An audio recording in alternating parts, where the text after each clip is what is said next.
How's it going, everybody? Ed Ricker here, outside in nature, except for that busy highway right next to me. This is the Beta FPV X-Night 360. It's a 360 FPV quad. What does that mean exactly? Well, in 2020, I was able to review the Insta360 1R. I was also able to review the X-Night 5. The 1R is an awesome 360 action cam. X-Night 5 is a 5-inch, sub 250 gram, 6-cell quad. Well, this is kind of a conglomeration of the two. It's a 360 FPV quad. So basically, it's an invisible quad, meaning that that Insta360 lens rides both higher and lower than the topmost and bottommost extremities and points of this FPV quad. So the FPV quad will disappear from the 360 cam view, which is pretty nuts. If you recall, when I was reviewing the 1R by Insta360, you could see the FPV quad all up in the shot, behind, underneath, or if I mounted the 1R underneath the quad, you could see the quad above it. This time around, the FPV quad should completely disappear, and we can use that Insta Studio software, the Insta360 Studio software, to manipulate the image and basically get whatever framing we want without ever seeing the FPV quad in the shot. This special 4-cell 1000 milliamp hour battery is less than 23 millimeters in height, which means it can slip in right here and then take the XT60 connector and plug it in right there. It's important to keep this on a blanket like I have right now, because if I was laying this down on this concrete table that I'm sitting on, I would be scratching up the Insta360 1R lens, because that lens on the bottom is the lowest thing on this quad. So if I'm laying it down, I'm actually laying it down on the lens. I'll be using some gaffer's tape to tape this up, because there are some battery straps that come with the X-Night 360, but they're not low enough profile. I've seen them in the image before. Flying around, they don't completely disappear because they ride a little bit too high. So the tape is even lower profile, and then we just have to retape every battery. It's kind of a pain, but whatever. Now the Insta360 1R is incorporated into the quad. We've built it in there. However, we don't have the battery in there. We're using this battery eliminator circuit, special from Beta FPV, to power the Insta360 1R directly off of our LiPo battery. There's both good things and bad things about that. The good thing is less batteries to worry about, also a lot less weight, so you don't have to worry about carrying this around on your quad. It's a lot of weight reduction. The bad thing is if you unplug this prematurely, if you crash and it unplugs itself, or if you stop recording and power off the drone too quickly before the file is completely saved on the 1R, you will corrupt your file and lose your footage. Okay, so here is the X-Night 360 with the taped down 4-cell 1000 milliamp hour battery, and I think we're pretty good. It looks like that's low enough profile that the tape and the battery should not show up in the 360 feed. Using that battery eliminator circuit, we see that we have indeed power on the Insta360 1R there. There's the screen. We also have access to the record buttons right there in the front. You can also be sure that this is going to work by scrolling around with the app. There's an Insta360 app that you can use, and you can make sure that the stitching works. Now there is going to be some obvious stitching right there, some issues with when you're really up close, you can see the stitching is really obvious, but far away you can see that the stitching does a pretty good job, and it does it even better when we take off and we use the Insta360 Studio app later on. Now this is analog FPV, obviously. We're not using the digital FPV system, unfortunately. And there are digital versions of this. What I'm probably going to do is add a Caddx Vista to this quad in the future, and that way we can get some nice HD quality video as we're flying around.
I got about 8.5 minutes flight time out of this battery, which is great. I don't fly like freestyle with this type of quad. What I do is I try and fly, you know, pretty much straight lines, curves, but nothing too crazy. I never go inverted or do flips or stuff like that, because what I can do is I can do that in post-production, and usually I can end up timing it or doing something a little bit better than I could have in real life. So if you get a pretty boring flight, you know, if you do a pretty boring flight with the Insta360 1R or the X-Night 360, you have a pretty decent open canvas to be messing with an Insta360 Studio on the computer. If you start doing too much crazy movements with that, it might be more difficult to process on the computer and to get a look or a movement that you want in post-production. Just my thoughts. If you noticed in the FPV feed, the analog FPV feed, you could see this point in the FPV feed. It's like the top left. It's seeing this little point. So what I'm going to probably do is end up snipping that off with some clippers, because at this point, it's just kind of hindering my performance with the quad and getting in the way. The video feed is strong, maxed out at 350 milliwatts. It really is strong. The only problem is it does have a little bit of a jello in the camera, that Caddx Ant. It's the first time I've flown the Caddx Ant before. It looks okay. It's not overly sharp, but the thing is, it does have a little bit of jello. I'm not sure if that's because of the 3D printed camera mount. The little Caddx Ant is held in by a 3D printed, like a TPU printed mount. I'm wondering if some of the oscillations are coming through into the camera from that.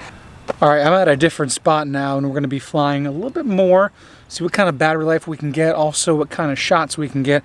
I'm using the DJI FPV goggles, but I'm using the Digidaptor that I reviewed a couple months ago, and so that's how I'm getting the DVR.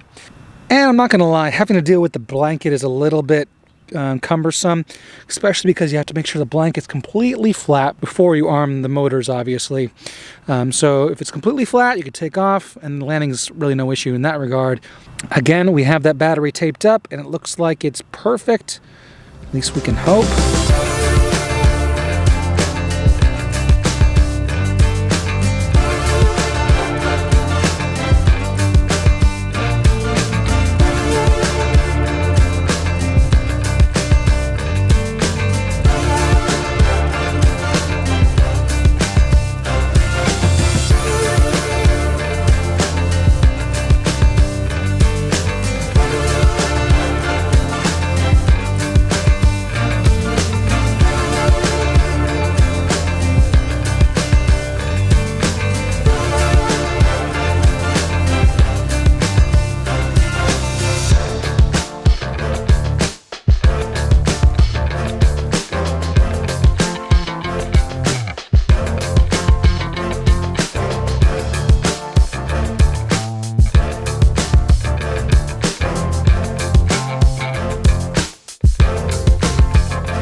All right, so here is the Beta FPV X-Night 360 quad. Pretty much exactly how you get it.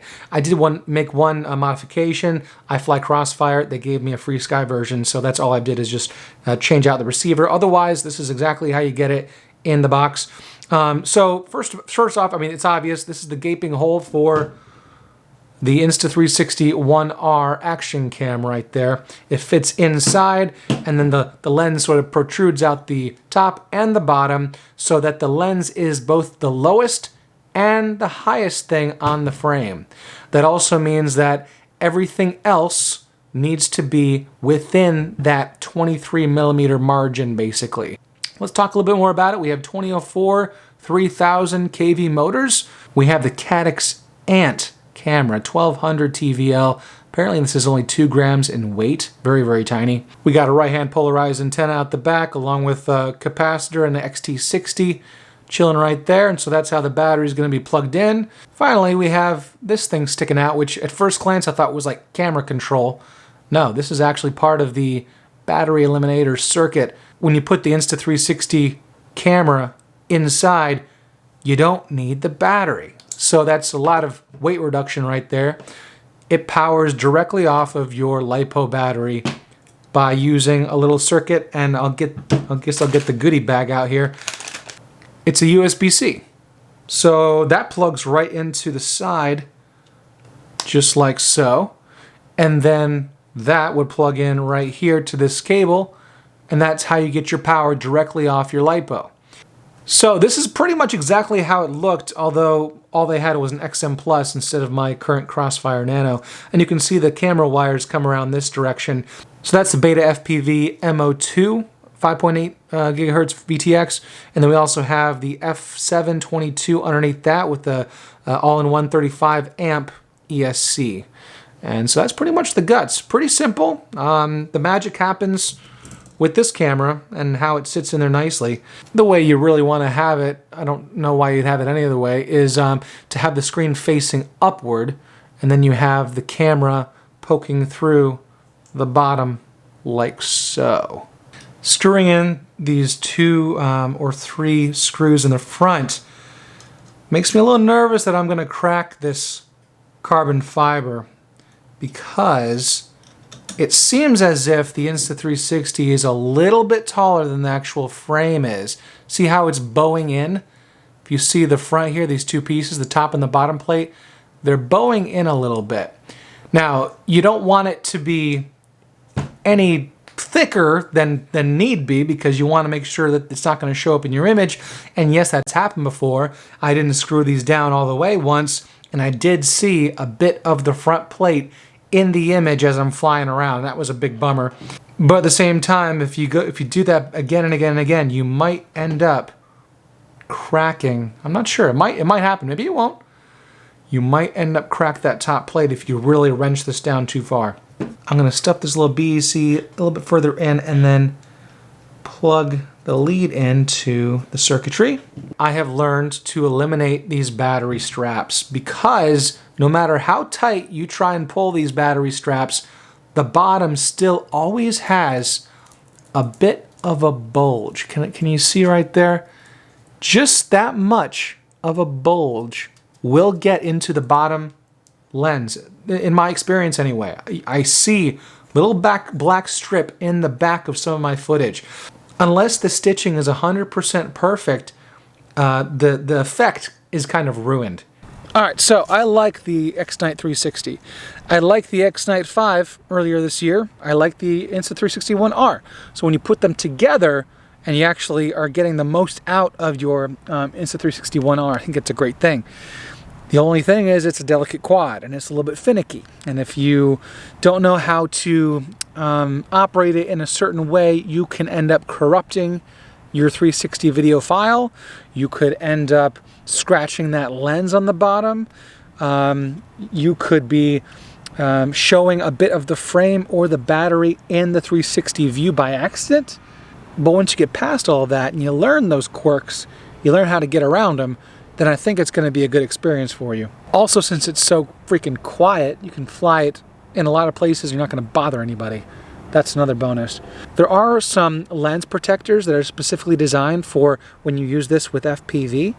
Unfortunately, I wasn't able to secure those, and they seem to be out of stock everywhere I tried to get them. But check the link in the video description to those specific protectors, and perhaps once you check on that, they might be in stock. Who knows? Also in the description is a link to my X-Night 5 review and my Insta360 1R review. So if you're interested in either of those and learning more about this particular quad by going into the nitty-gritty with those particular items, check those videos out too.